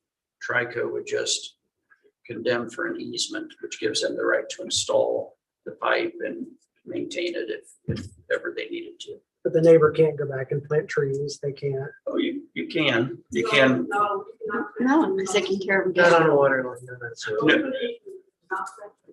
Not in the easement area, but I'm talking about if you can plant trees around it. Yeah, You but can, not, you can do things, yeah, but not in the easements, can't. not over the exact, yeah, correct. And then if they condemned it, the compensation, would it be, it looks like this, if it's all zoned ag, they're gonna be compensated as farmland, correct? And that's always negotiable, yeah. You have to appraise it. There's the fair market value of what land goes for out there, whether it's zoned ag, it's the use they look at and not the zoning. All right. I hate to continue this again. However, I would like to propose that we give you guys a month to sit down with Trico to discuss alternative routing of this sewer. Try to get them to agree of a route, and you guys would agree to pick up the delta of the cost. This distance. So if this is a failed subdivision, at least we don't impact their yards, their properties. Is that something you'd be willing to do? Yeah. All right, with that. Okay, I'll make a Another motion. continuation to the special meeting. I guess it's my specialty tonight. I move the docket number 2021-71-DP Development Plan Petition for the development of 160.92 acre site to be continued to the May 17th 17. Plan Commission meeting. Is there a second? Second. Any further discussion? All in favor signify by aye. Aye. Opposed by nay. Motion carries. We'll see you next month. Thank you. Thank you. Yours, Mr. Foreman. Which property? We might as well just combine this and Janet doesn't have to make another bag. She does anyway, just to make sure that, because they'll change something in the drawings. And so we were just talking about getting rid of saving this. With the easement, they're asking for it's a 30. Can I just take a Well, then they're picture? taking Bill Thompson's property too, right? So, and You got him on there? as I just I don't put mentioned, the names. You want Right. something with the names, I got a different piece of paper. No, but I knew Bill Thompson's was one of Yeah, Bill And Thompson, yours. and he's my next door neighbor. Right. I was gonna say that there was- Speak on my behalf. Yeah, yeah. it's a longer run. And I'm not sure this It's is a all longer scale run. It goes down. 100. It looks like one of these ones that you Huge, have they to take do the as backyards. a lead. Right, Sure. right. All of that is very nice. That lane's very valuable, especially for the buffer. Whereas I'm happy to see typically more of this work. road. You know what? Yes. Since it's coming back next I'll month, be here. just if you could email I will. the stuff I'll- so Yeah. we could get copies of it. Yeah, I did some of it, but not the exact copy. Some of it. Okay, thanks very much. Thank you. Thank you, ma'am. All right, next item on the docket is 2022-05 DP. SAAC Seat LLC parking area, 151 Express Lane. Zionsville. Petition for a development plan approval of a parking area on a 1.06 plus minus acre site in the urban B2 general business zoning district. I'm assuming the petitioner's online. No, it's not next, right? This was. Chris Seller was here last time. Chris Seller, Okay. I think. Maybe it was. Oh, you're right. Is someone It was online? here.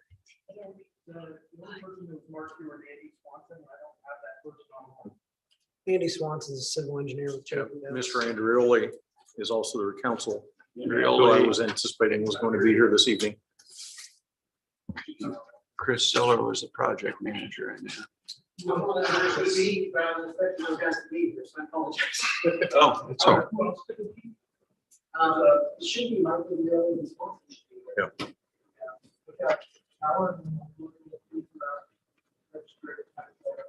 Mike Seller. Mike Zeller, I'm sorry, not Chris. Andrew Mike Swanson. Zeller's on? Yes. Okay, yeah. Yeah, I mean, He is the project manager for it, I believe. okay, then, Andy Swanson's also the civil engineer. So Oh, he's on there. Andy's, okay. well, promote one of them and ask him who wants to speak.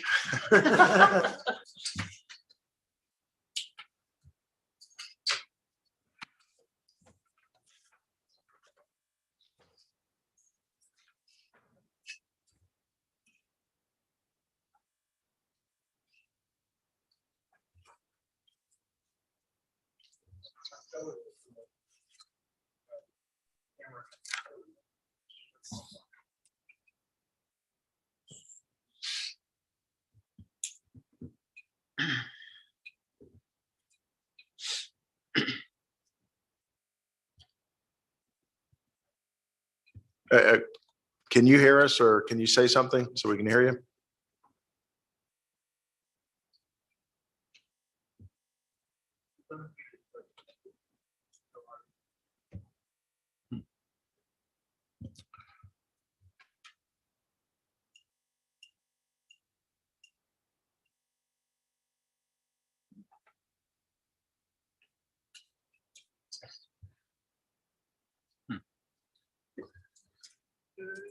Is there a dial-in number to the Zoom meeting?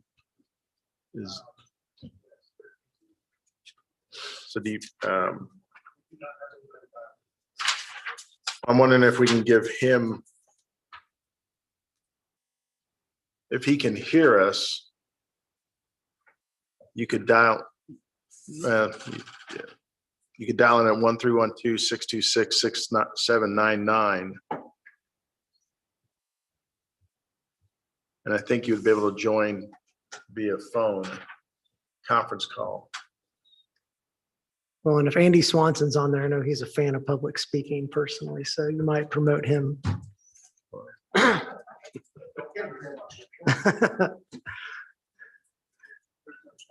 How is it? He dropped off? Yeah. Oh, There he here's- is. There we go.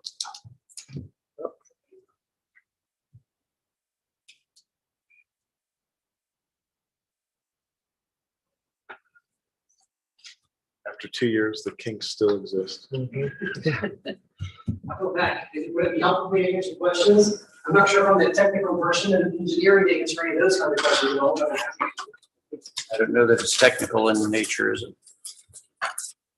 Who's doing it?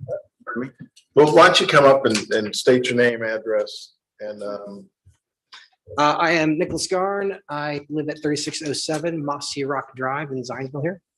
all right. Well, we're working to see if we can get this person connected. Roger, do you have staff report on this? Sir. All right, let's go through that. Very good. This project was, again, they are seeking a development plan approval for a 33 space parking area on 1.06 acre site within the B2 district. The location of the property is truly next door to Town Hall. This petition received its initial public hearing at March 21st Plan Commission meeting and was continued to tonight's meeting. No variances have been identified or requested for the proposed development. So now kind of focus on any changes that have occurred since the project was presented at the last meeting. Some items have been addressed, but the two primary topics of concern have not received any significant attention as yet.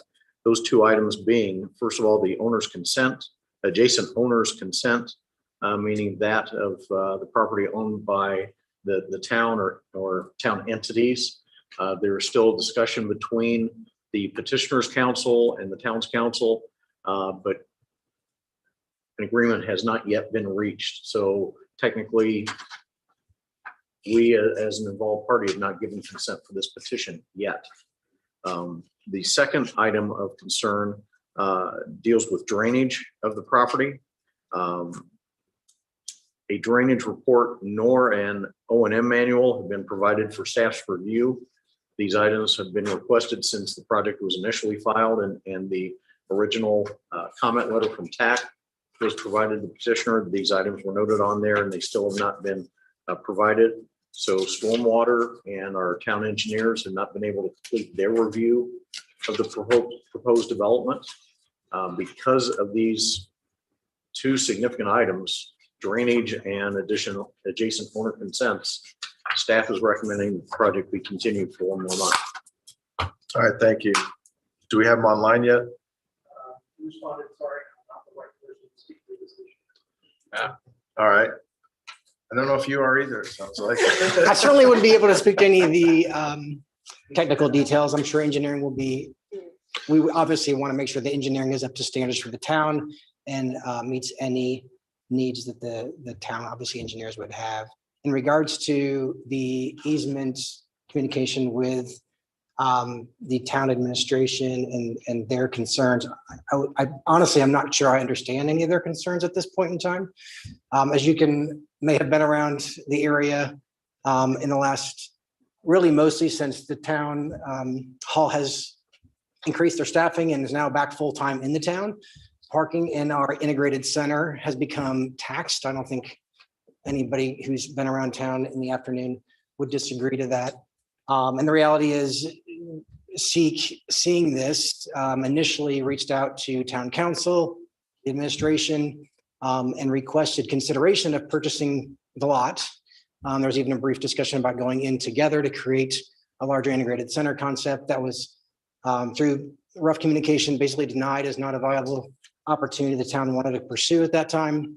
There was some discussion about looking at potentially adding some extra parking in lot, I'm gonna mess up which one is it, lot C, the one up near Oak Street. SEEK was willing to pay 100% of the cost to put some parking in on the north side of that, with the caveat that we would have opportunity for first right refusal if the town ever decided to sell the land. That was also denied as a viable option. So SEEK decided to, in order to try to eliminate some of the parking concerns that we see happening in the town integrated center area, to purchase the land on our own and then hopefully work to develop extra parking. The goal is to relieve roughly 33 spots out of the integrated center and allow that now to be available for the public and for town employees and move more of our people to that parking lot.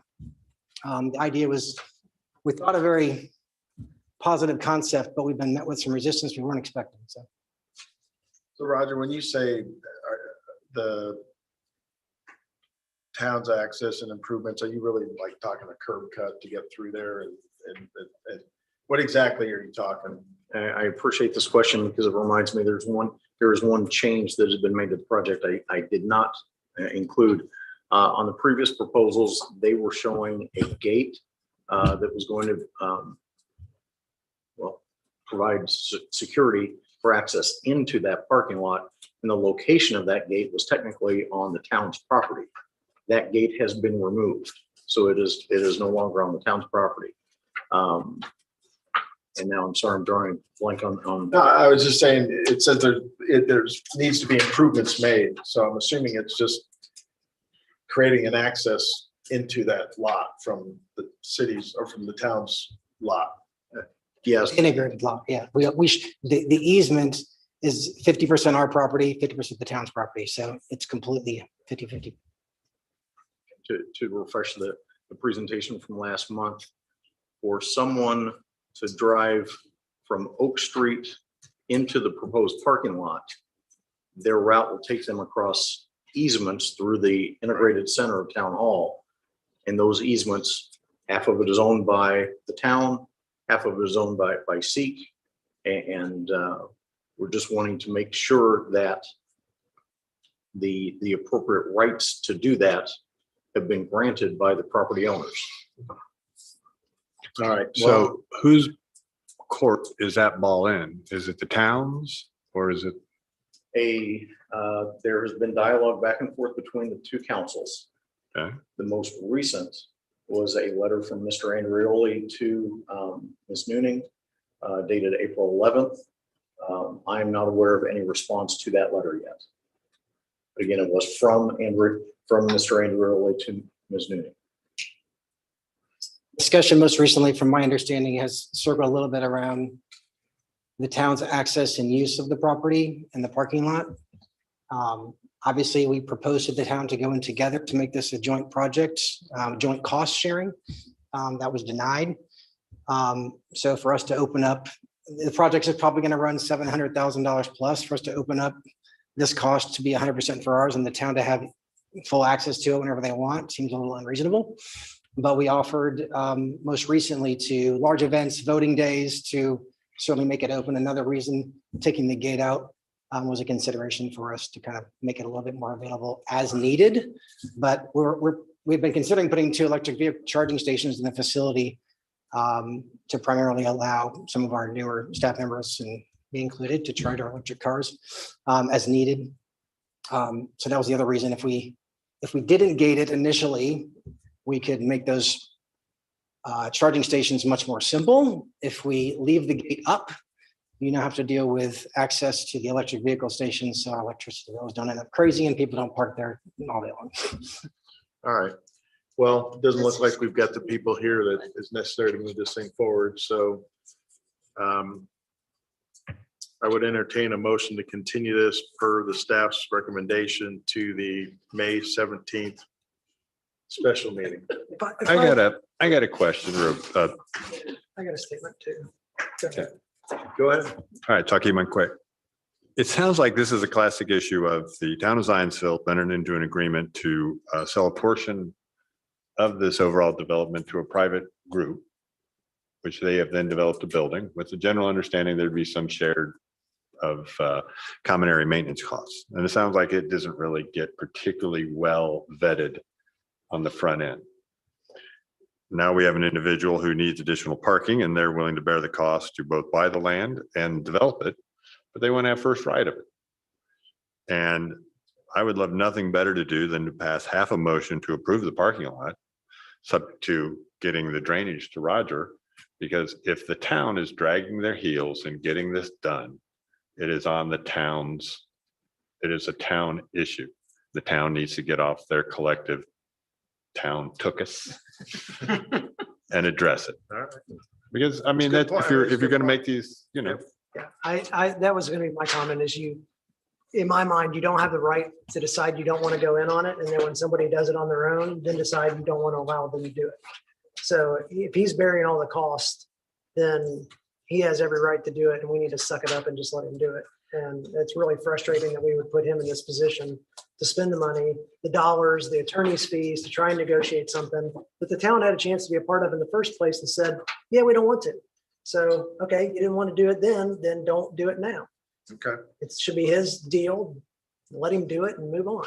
But I do agree with the right to be able to go through the drainage review, and that is certainly necessary. No, that's fine. And there was nobody moved anything, so we're fine. So, all right, so with that, we'll entertain a motion, make sure you have the right conditions and all that stuff. So. Well, but before we jump in, Roger, have you passed out the letter from April 11th? Yes, Does it it's speak included within to, the package. does it speak to any concerns with what's been said? It is the letter, April 11th letter that I referenced is provided in the staff report as exhibit number 7.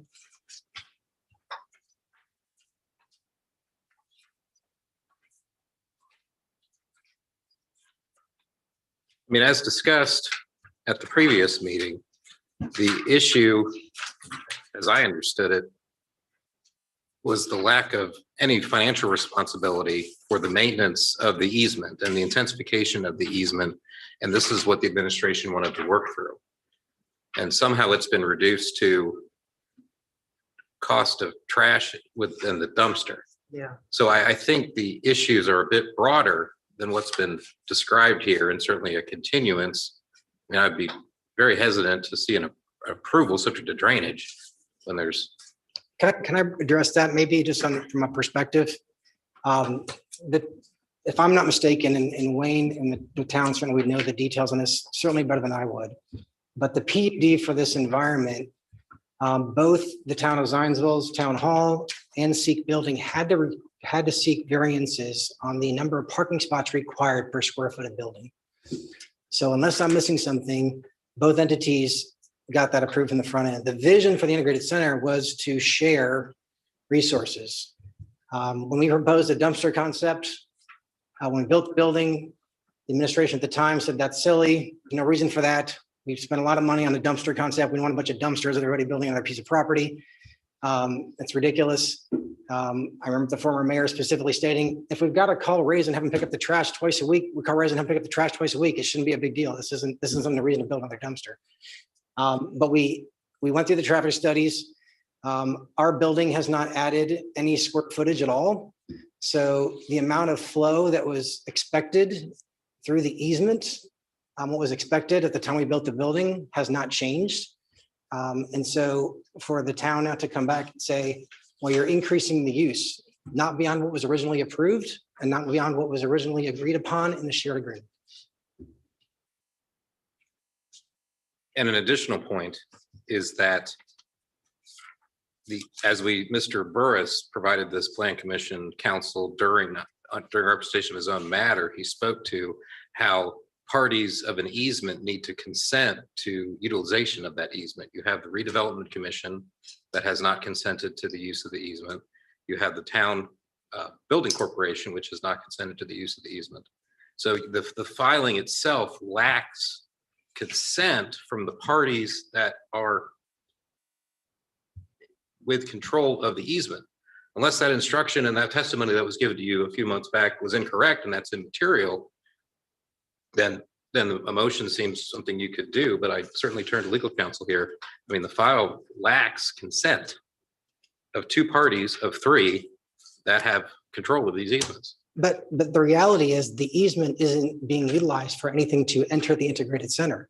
If we never built the parking lot, the same 33 cars are still going to be using the exact same easement they were before. There's no change on the number of cars that will be utilized by SEEK on the current approved easement. The only change would be if 35 more employees from the town or 35 more patrons who show up to vote use the easement. You can argue that the town has increased their capacity in the building. And did the town request No. consent? Zero. When the town increased their capacity? Nope, not a single word, not a single request. I just think that we need some people with these parties of the town to step up to the plate and get this thing figured out. Because it's not fair to penalize this property owner who owns that property, who asked the city to go in with them on it, to now be held up because the city doesn't want to commit to this. And Wayne, I don't know how we get those groups to do that, but I'm sitting here pretty disappointed that it's to this point that he's bought the land, he's done the engineering, he asked Zionsville to participate in it. Zionsville said no, and yet Zionsville is not giving the consent needed to allow us to move this issue forward. So the easements are not just to get in and out of that parking lot, it's all through the parking lot, correct? So, I mean, how can you own half an easement? I mean, so I mean, it doesn't by nature an easement grant you the right to use, even if it's a joint easement? Yes, it grants both parties, or however many parties there are to the easement, the right to utilize the entire easement area. Yeah, is it actually half an easement, or is it better described as the primary drive that comes in off of Oak runs down the property line, of which half is on the SEEK property and half is on the town property? That's correct. But it's joint and several use. Yeah. It's kind of like being husband and wife. Right. Which they're not getting along really good. I was gonna say, I think I'm the president of the building corporation, so I could actually. There you go. And then Wayne, you talked about a third consent. Which one is that? So you got the town. Yeah, so the redevelopment commission owns the lot. The problem with that is our shared agreement doesn't include anybody who's not, it only actually includes the town. It doesn't include the empty property that doesn't have ownership, doesn't have anybody on it. The way the agreement's written, it actually includes two parties. And the agreement was signed by Wade Achenbach, who was then the president of the redevelopment commission. So there's an example of the intricacy. So legally, how do we move this forward? What's our wisdom from the center of the pulpit up here, or whatever we want to call this thing? Well, I tend to agree that consent from all of the parties to the easement. I don't believe it's a legal requirement moving forward with the petition, but it's a legal requirement for getting access to the property, which doesn't make any difference of granting the petition if they're not. Oh, I'm sorry. I'm sorry. So when you're talking about consent for a petition, with the right to file a petition, you're talking about if this is your piece of property, whoever the owner of that is has to consent to it, or if they've got a purchase agreement for it, or whatever the case may be. The easements over here, they don't have to consent necessarily unless their property is impacted, which is one of the questions I have is, are any of the structures contemplated from this parking lot going on to that easement property? Well, yeah, drives, curbs, things like that. So in that case, any improvements on this property that touches that easement property, everybody has to consent. All of them do. Now, to the extent that it increases the intensity or use of the easement, I don't know that that's been established either way. I don't think SEEK has certainly increased the number of employees there or anything like that. The town has, maybe they have, maybe they haven't. Then the question is whether or not that was contemplated by the original easement document, probably. I mean, everybody thought that at some point in time, this building was going to be fully occupied with people and there were going to be people coming and going. But the hard part is like Larry said, the sides aren't talking too well right now, and how to get that to happen.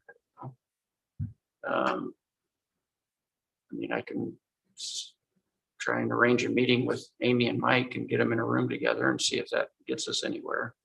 But they both answer to clients, and the clients have to be willing to